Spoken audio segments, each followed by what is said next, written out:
à tous, ravi de vous retrouver dans un nouveau Cold Case. Aujourd'hui, c'est à la demande d'Erika. Elle m'avait posé cette question il y a quelques mois. Un dossier, une affaire, un Cold Case, auquel il n'y a toujours pas de réponse. Voici l'histoire. Nous sommes le 24 février 1978. 5 hommes de Yuba City en Californie, Jackie Wett, Bill Sterling, Jack Madruga, Ted Weaver et Gary Mathias ont prévu d'aller à un match de basket universitaire à Chico, en Californie. Les hommes, qui luttaient tous contre des troubles du développement léger ou des troubles psychiatriques quelconques, étaient affectueusement appelés les garçons par leurs proches. Bientôt, cependant, ils sont devenus connus de la nation sous le nom de Yuba County Five, les 5 de Yuba City. Des images de surveillance d'un dépanneur ont filmé le groupe achetant des collations, des boissons, après le match de basket. C'était probablement la dernière fois que quelqu'un les voyait. Après une recherche de plusieurs jours, la police a localisé la voiture de Jack Madruga coincée dans un banc de neige sur une route isolée de la forêt nationale de Plumas, loin de la route que les hommes étaient censés emprunter entre Chico et Yuba City. Cependant, il n'y avait aucun signe des 5. Ce n'est que lorsque la neige va fondre plusieurs mois plus tard que leur sort sera révélé. En juin 1978, les corps de 4 des 5 du comté de Yuba ont été découverts dans la forêt, dispersés dans un rayon de 20 miles autour de la voiture. Les restes de Gary Mathias n'ont jamais été retrouvés. Et à ce jour, personne n'a la moindre idée de ce qui est arrivé aux jeunes hommes, ou pourquoi ils étaient tout simplement dans la forêt, car ce n'était absolument pas leur route. Les 5 étaient âgés de 24 à 32 ans. Ils avaient tous des handicaps légers et vivaient à la maison avec leur famille. Mais ils étaient assez indépendants pour passer du temps seuls et faire des trajets courts. Madruga avait un Mercury Montego, dans lequel il conduisait souvent le groupe. Ils ont tous joué au basketball ensemble, au centre de réadaptation professionnelle de Yuba City. Et ils avaient hâte de participer à un tournoi organisé par les Jeux olympiques spéciaux de Sacramento le 25 février. Les gagnants du concours recevraient alors une semaine de voyage à Los Angeles et les 5 étaient déterminés à ramener le prix à la maison. La veille du tournoi, ils devaient assister à un autre match de basket. Les hommes étaient montés dans le Mercury de Madruga et ont parcouru 50 miles jusqu'à l'Université d'État de Californie à Chico pour regarder l'équipe jouer contre UC Davis. Après le match, ils se sont arrêtés dans un drugstore et ont fait le plein de bonbons, de lait au chocolat, de collations, de boissons. Un témoin les a vus partir en direction de Yuba City, mais ils n'y sont jamais arrivés. Le lendemain matin, les parents des hommes ont remarqué que leur fils n'était pas rentré à la maison. Il n'était pas du genre à rester dehors toute la nuit et ils n'auraient pas manqué leur tournoi de basket de leur plein gré. La mère de Madruga a appelé la police et la recherche du comté de Yuba Five a commencé. Il n'y avait aucun signe des hommes entre Chico et Yuba City. Par pure chance, un garde forestier du US Forest Service est tombé sur la voiture de Madruga, coincée dans un banc de neige, dans la forêt nationale, le 27 février. La route était éloignée à peu près de 80 kilomètres dans la direction opposée à celle que les hommes auraient dû emprunter.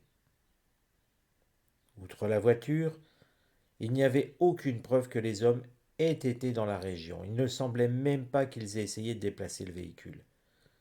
Bien que 5 hommes adultes aient pu facilement sortir la voiture de la berge. La voiture avait encore un quart de réservoir d'essence et il y avait plusieurs cartes dans la boîte à gants. Les clés, eux, avaient disparu. La police a immédiatement commencé une recherche dans les bois environnants, mais une violente tempête hivernale les a forcés à interrompre les opérations. Ensuite, un homme du nom de Joseph Shawn a raconté une histoire bizarre sur la nuit du 24 février. Shawn conduisait sur la même route éloignée pour vérifier sa cabane dans la forêt lorsqu'il s'est également retrouvé coincé dans un banc de neige. Il avait ensuite eu une crise cardiaque alors qu'il tentait de libérer son véhicule et s'était effondré de douleur, incapable de bouger. Vers 23h30, il a remarqué des phares sur la route. Il a affirmé que plusieurs hommes sont sortis d'une voiture avec une femme qui tenait un bébé. Il a appelé à l'aide et le groupe a cessé de parler et a disparu. Shawn a déclaré avoir revu des faisceaux de lampes de poche environ 2 heures plus tard. Mais personne n'est jamais venu à son aide. Lorsque Shawn a suffisamment récupéré pour tenter de descendre la montagne pour obtenir de l'aide, la voiture de Madruga était à l'endroit où il avait vu le groupe d'hommes la nuit précédente. On ne sait pas si Shawn a réellement vu les 5 de Yuba City, s'il avait vraiment vu une femme et un bébé avec eux, ou s'il avait simplement imaginé toute la rencontre dans un état second provoqué par sa crise cardiaque. Son histoire n'a fait qu'ajouter du mystère à ce mystère. Cependant, les enquêteurs n'ont eu que cela à se mettre sous la dent, du moins jusqu'à la fonte des neiges au printemps. Le 4 juin 1978, des motocyclistes explorant les sentiers de la forêt nationale de Plumas sont tombés sur une remorque du service forestier dans les bois, à 20 miles de l'endroit où la voiture de Madruga avait été découverte. Curieux, ils ont ouvert la porte pour explorer et ont été accueillis par une scène macabre. Le corps de Ted Weir était étendu sur un lit dans la caravane. Il était enveloppé dans des draps et ses pieds étaient gravement gelés. Le corps de Weir était émacié et la longueur de sa barbe suggérait qu'il était en vie depuis 2 ou 3 mois après sa disparition. Curieusement, bien que Weir soit entré par effraction dans la caravane, il n'avait pas ouvert de casier dans le hangar contenant suffisamment de nourriture pour nourrir les 5 hommes pendant plus d'1 an. Il n'avait pas non plus utilisé les allumettes, le carburant, ou le réservoir de propane situé dans un autre hangar pour garder la remorque bien au chaud. Il semblait qu'il avait simplement passé des mois à attendre de mourir. Le lendemain, les enquêteurs ont retrouvé les restes de Jack Madruga et de Bill Sterling dans les bois, à plusieurs kilomètres de là. Les animaux avaient rongé leur corps. On ne savait pas si les hommes avaient déjà atteint la caravane ou pas. Peu de temps après, les chaussures et la colonne vertébrale de Jackie Huot ont été découvertes à seulement 2 miles de la caravane. Son crâne, lui, était situé à 100 mètres de là. Les familles des hommes avaient d'innombrables questions sur cette découverte. Comment sont-ils arrivés là? Pourquoi avaient-ils laissé la voiture? Mais il y avait une question qui les éclipsait tous. Où était Gary Mathias? Car à ce jour, Gary Mathias n'a jamais été retrouvé. Ses baskets ont été découvertes dans la caravane, suggérant qu'il avait été à l'intérieur à un moment donné. Mais aucune trace de lui n'est jamais apparue. Concernant l'affaire, un agent spécial du ministère de la Justice de Californie a déclaré aucune explication. 1000 pistes. Chaque jour, nous avons un millier de pistes sur cette affaire. Les enquêteurs n'ont pas pu trouver de preuve qu'une femme et un bébé aient jamais été vus sur la route de montagne cette nuit-là. Cette nuit où les Yuba County Five ont disparu. Quoi qu'il en soit, les membres de la famille des hommes restent fermement convaincus que quelque chose de néfaste s'est produit ce soir-là. Il y avait une certaine force qui les a fait monter là-haut, a déclaré Mabel, la mère de Jack Madruga. Ils ne se seraient pas enfuis dans les bois comme une bande de cailles. On sait très bien que quelqu'un leur a fait faire ça. Nous ne pouvons pas imaginer autre chose. Nous sommes certains que quelqu'un a pris le dessus sur ces 5 hommes. La belle-sœur de Ted Weher déclare qu'ils ont vu quelque chose à ce match sur le parking. Et supposant que quelqu'un avait tué les hommes pour dissimuler un crime. Ils l'ont peut-être vu et n'ont même pas réalisé ce qu'ils avaient vu. À ce jour, le mystère du comté de Yuba 5 reste non résolu. Cela présente un dilemme frustrant. Les enquêteurs ne peuvent pas prouver qu'un acte criminel a eu lieu cette nuit-là, mais ils ne peuvent pas expliquer ce qui s'est passé non plus. L'affaire des Yuba County Five est toujours active et continue de hanter la police du comté de Yuba, 40 ans plus tard. Alors, que s'est-il passé? Est-ce qu'ils ont réellement vu quelque chose? À partir de là, pourquoi prendre une autre direction?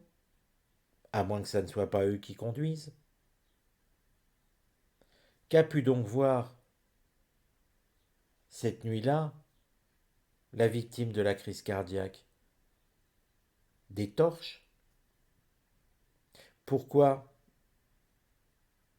le corps congelé dans la caravane n'a-t-il pas pensé à se nourrir? Y a-t-il réellement eu une femme et un bébé? Et où se trouve le dernier des 5? Beaucoup de questions dans cette affaire, beaucoup de pistes à explorer. Essayons d'en savoir un petit peu plus avec l'oracle de Béline, et on verra bien où ça nous mène. Curieuse affaire. Que s'est-il passé? Pourquoi 5 jeunes personnes ont pris une route qu'ils n'auraient pas dû prendre? Qu'est-ce qui les a amenés à faire cela? Qu'est-il arrivé à Gary Mathias? Est-il encore en vie? Ou plus vraisemblablement, où se trouve son corps? Il y a quand même beaucoup d'interrogations. Et cette personne qui témoigne, qui a fait une crise cardiaque, qui a vu 2 phares, une femme et son bébé, aucun lien visiblement de prime abord avec cette affaire. Et pourtant, a-t-il rêvé? A-t-il eu une espèce d'hallucination pendant sa crise cardiaque? Ou a-t-il réellement vu une femme? Il y a quand même beaucoup d'interrogations.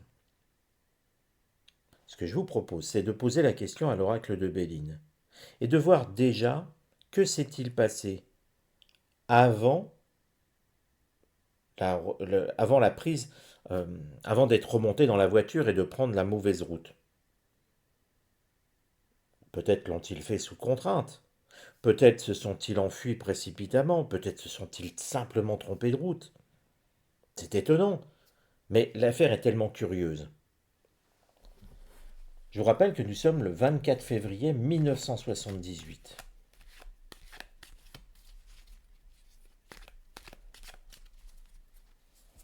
Alors, posons la question ainsi. Je fais juste une parenthèse, n'oublions pas que Madruga est un vétéran de l'armée renvoyé à la vie civile après un diagnostic de schizophrénie. Peut-être est-ce que c'est cela la clé du mystère, mais ce n'est pas certain. Donc la parenthèse est finie, et moi ce que je souhaite regarder, c'est finalement ce qui s'est passé entre le moment où le match est terminé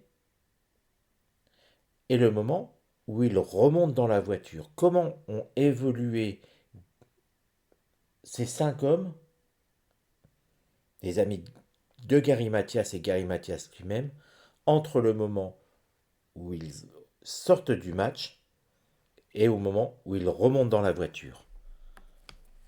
Peut-être qu'il ne s'est rien passé à ce moment-là, mais la grosse difficulté, eh bien, c'est d'examiner presque toutes les pistes, si j'ose dire. C'est de voir tout ce qui a pu leur arrivée, même le moindre détail, peut-être qu'en fait, on pose une question qui ne sert pas là.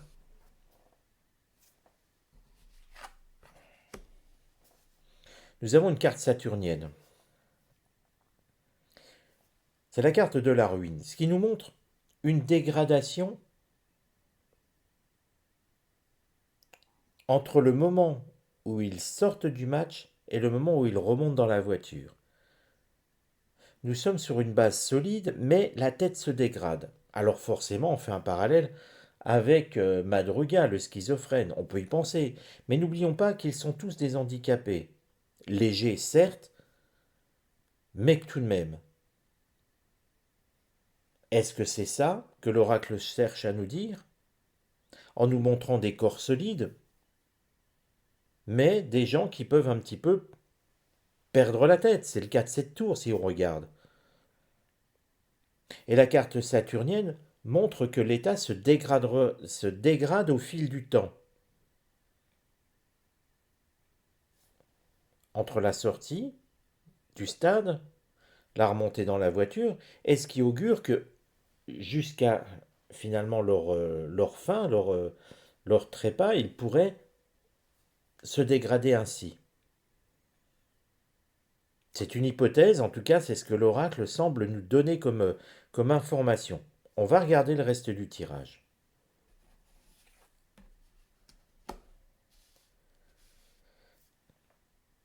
Quelque chose, encore une fois, où on a l'impression que ça bloque. Mais ça bloque entre, je vous le répète, hein, peut-être un petit peu lourdement, mais je vous le répète, entre la sortie du stade et le moment de remonter dans la voiture. On dirait qu'il tarde à le faire, que quelque chose bloque. Toutes les deux sont des cartes saturniennes. Et le conseil, encore Saturne. Trois cartes saturniennes sur un laps de temps finalement assez court. Mais vous voyez, pour l'instant, on peut se dire, tiens, ils n'ont rien vu. On aurait eu la carte découverte ici, par exemple. Vous savez, cette carte lunaire. Visiblement, elle peut encore apparaître ici, c'est vrai, mais pour l'instant, ça ne va pas contre. Je m'attendais à plutôt ça, mais là, non, on a l'impression que c'est le temps qui pose problème. Que le temps est la clé de tout. On en revient ici à cette carte saturnienne, comme si finalement tout se met à se gripper à cause du temps. Non pas la météo, hein, mais le temps qui passe. Comme si l'état des cinq ou d'un des cinq membres de cette équipe, de ses amis, jouait contre eux.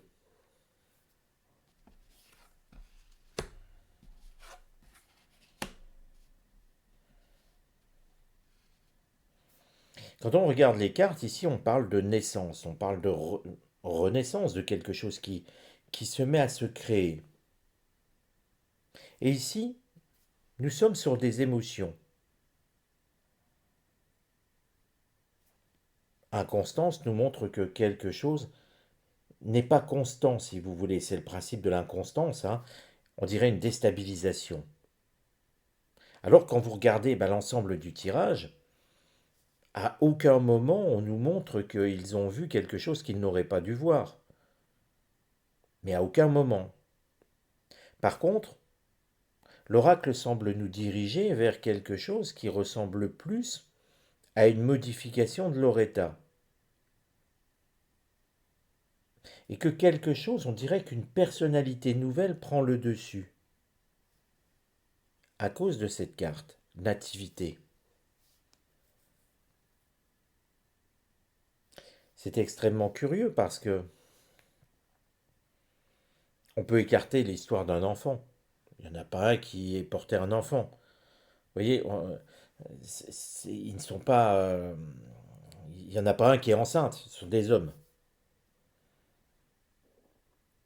Moi, j'ai plutôt l'idée, en voyant ces cartes telles qu'elles sont, qu'on dirait que un des cinq a une modification de personnalité Et je ne vais pas me diriger par facilité sur Madruga, qui est schizophrène, mais je vais rester sur les infos que me donne l'oracle, et je vous invite, si vous faites des tirages, à toujours éviter d'extrapoler trop vite. Tant que vous n'avez pas une confirmation très claire, c'est vrai qu'il faudrait que je reprenne chaque personnage, mais à la limite, je dirais que moi, ce qui m'intéresse, c'est de voir ce qui est arrivé à Gary Mathias et ce qui est arrivé à ces 5 personnes. Que ça soit la faute de l'un ou de l'autre, c'est à mes yeux secondaire par rapport aux questions que je me pose. Attention, hein, une enquête de police devrait déterminer chaque chose beaucoup plus précisément. Mais là, pour moi, c'est la naissance d'une autre personnalité, donc quelqu'un qui effectivement répond à un handicap mental, avec une... alors je ne sais pas le terme que ça suggère au niveau médical, mais il y en a un qui a une autre personnalité qui émerge, peut-être plus enfantine ou féminine, ce qui pourrait expliquer, s'il prend une voix de femme, ce que la personne qui a fait cette crise cardiaque pourrait entendre. Ça pourrait être une explication. Les cartes ne le disent pas, mais vous voyez, en faisant de la voyance holistique, on essaye de se rapprocher des faits. On émet des hypothèses. Certaines sont concluantes, d'autres moins. Ne jamais confondre voyance et omniscience, hein. Je n'étais pas sur place, je ne peux pas me mettre sur place. La voyance n'est pas de l'omniscience. Mais quand on regarde, n'oubliez pas que la lune, ce sont toujours les émotions. La lune est aussi quelque part un cycle féminin.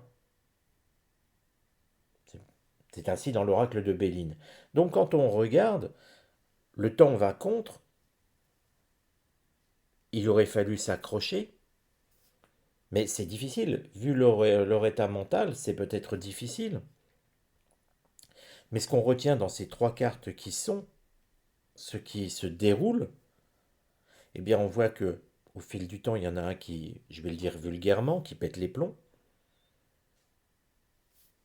un changement de personnalité, et surtout un cycle lunaire avec une instabilité totale. Ça correspond tout à fait finalement à quelqu'un qui pourrait avoir de multiples personnalités et qui n'a pas été détecté. Et qui pour un événement inconnu se met à basculer sur une autre personnalité et finalement faire n'importe quoi. Et rester sur le n'importe quoi, peut-être en multipliant les personnalités, et perdant ainsi toute notion de réalité. Ce qui pourrait expliquer tout simplement pourquoi ils prennent une route qu'ils n'ont pas à prendre, et se retrouvent accidentés dans une congère, et à partir de là prennent de mauvaises décisions. N'oubliez pas qu'ils sont amis, donc en général, même si votre ami pète les plombs, et que vous n'avez pas toute votre lucidité non plus, vous en venez à faire n'importe quoi. Donc nous sommes plus sur un problème finalement psychiatrique. Mais que s'est-il passé pour Gary Mathias? Donc là, vous voyez, on répond à une première partie de la question. Alors ce sujet serait très très riche, hein, et je dirais que, vous voyez, dans le centre de formation que je souhaite créer, dans le Périgord, dans quelques mois, j'espère, hein, maintenant, sur 2025, je l'espère très fortement, que tout ira bien, et qu'au niveau délai, je pourrai respecter ce délai, c'est exactement le type d'exercice que l'on pourrait faire ensemble. Il y a tellement de complications, tellement de multiples possibilités et de questions. Parce que, effectivement, peut-être que ça mériterait une vidéo de 5 ou 6 heures. Ça, je ne peux pas le faire. Vous le comprenez bien. Mais vous voyez, on pourrait traiter sur une base de 6 ou 10 personnes, se mettre autour d'une table, chacun posant des questions et chacun essayant d'y répondre. C'est ainsi que se construit une voyance efficace. Et quel merveilleux exercice finalement. À la fois dans la formulation des questions et dans l'interprétation des réponses avec l'oracle de Béline, le tarot ou d'autres. Regardons maintenant, pardon, regardons maintenant ce qui a pu se passer pour Gary Mathias. Comment a évolué Gary Mathias après ce que je vais qualifier d'accident? Parce qu'au final, j'ai parlé d'une autre personnalité. N'oublions pas qu'ils sont 5 dans la voiture et que ça peut être n'importe lequel des 5. Même Gary Mathias, finalement, qu'on n'a pas retrouvé. Finalement, il est en vie en sortant de la voiture. La carte de la réussite nous montre qu'il a réussi à, à tenir le coup. Il ne semble même pas blessé.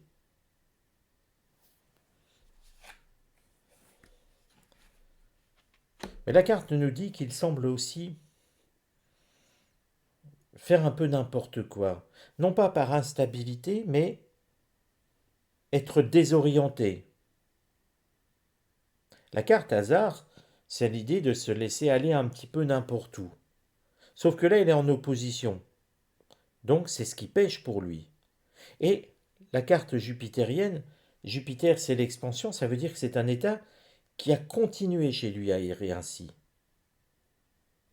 Je sens plus Gary Mathias, finalement, sortir de la voiture un peu secoué, en bonne forme physique, mais complètement secoué, et puis étant par contre complètement désorienté.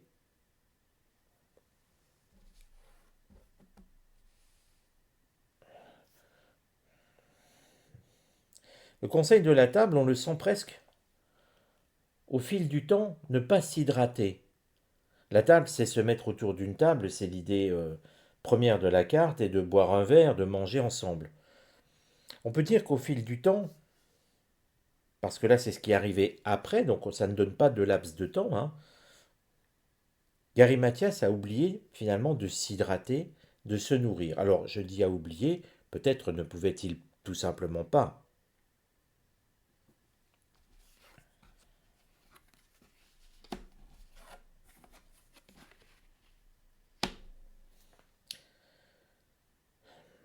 Par contre, vous voyez, c'est très curieux parce qu'on le sent ici, inconstance. On retrouve cette même carte que l'on a retrouvée tout à l'heure. Et on le sent finalement sous le coup de, euh, oui, de quelque chose d'instable, une instabilité. On revoit le signe lunaire. Et on a l'impression que Gary Mathias, bien, oui, s'il est en forme physique, psychiquement, c'est pas ça. Déjà parce qu'il est désorienté, et là on le retrouve complètement instable. Ça ne dit pas que c'est la même personne qui a la double personnalité, je vous le dis tout de suite, mais ça ne dit pas que c'est pas lui non plus. Et le but de ce tirage n'est pas forcément de répondre à toutes les questions, bien sûr, mais c'est de au moins pouvoir répondre à certaines. Alors c'est vrai que je vous en parle souvent, j'aimerais bien essayer de faire un live. Je suis nul avec YouTube sur ça. Euh, mais c'est un sujet aussi qu'on pourrait peut-être aborder en live ensemble. Prévoir un live de plusieurs heures, 2 heures, 3 heures, un soir.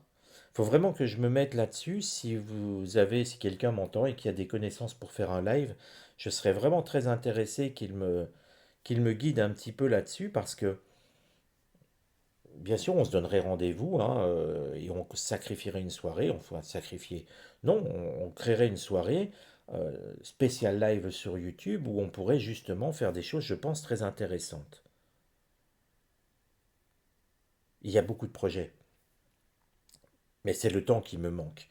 C'est le temps qui me manque en ce moment et j'espère dans quelques semaines, quelques mois avoir plus de temps euh, pour mettre en place toutes ces idées. Revenons au tirage. Là, vous voyez, je sens quand même que Gary Mathias est totalement instable, hein, en réalité. Et vous voyez cette carte-là, le cloître.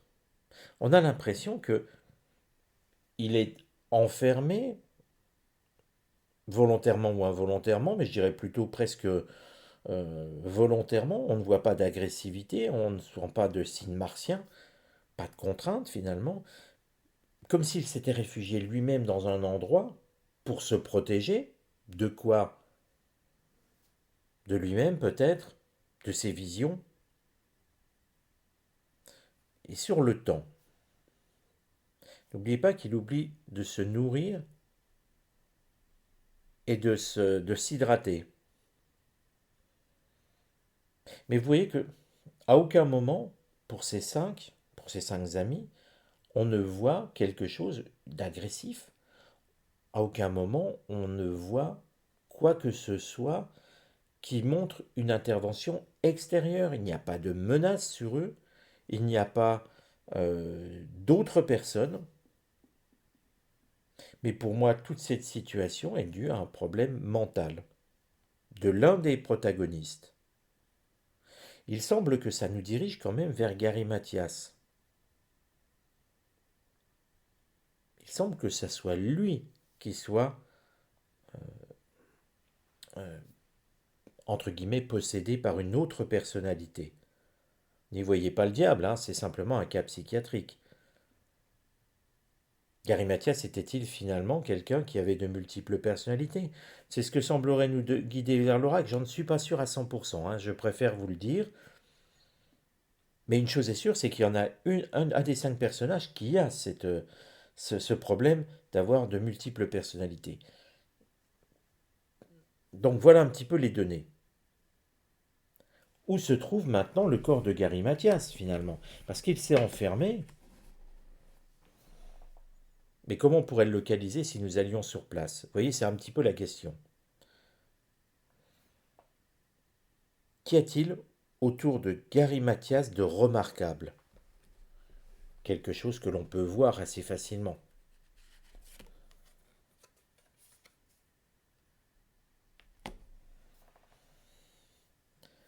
Vous voyez, on y voit deux coqs qui s'affrontent sous une flamme, sous un flambeau.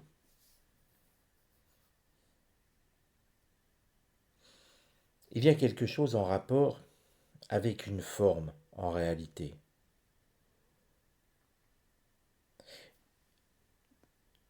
Il y a quelque chose avec un V, une flamme, des combats. Il n'est pas dans la forêt, Gary Mathias. Il serait dans la forêt, on aurait eu campagne santé, par exemple.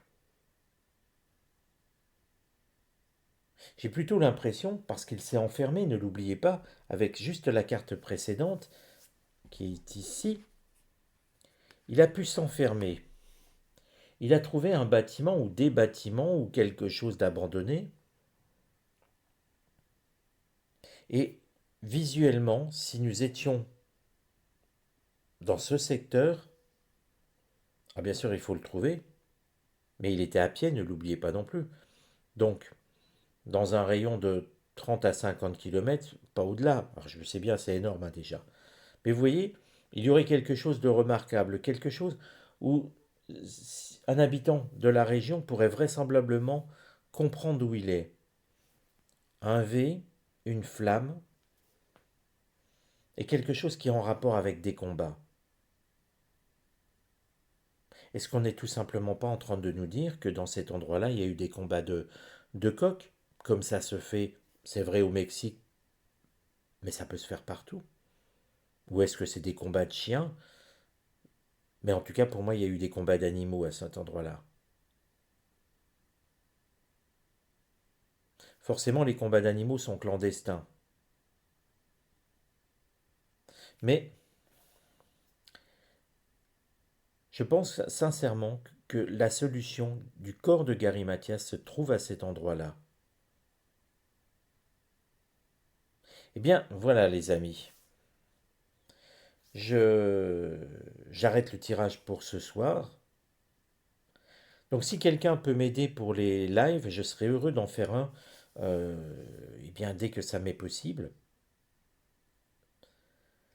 Pour les autres, n'oubliez pas de vérifier vos abonnements.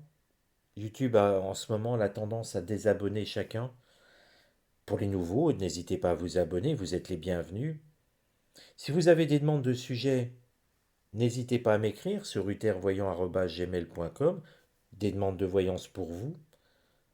Je réponds gratuitement à toute question précise accompagnée de votre date de naissance. Et puis pour tout le monde, je vous dis à très bientôt pour un nouveau call case.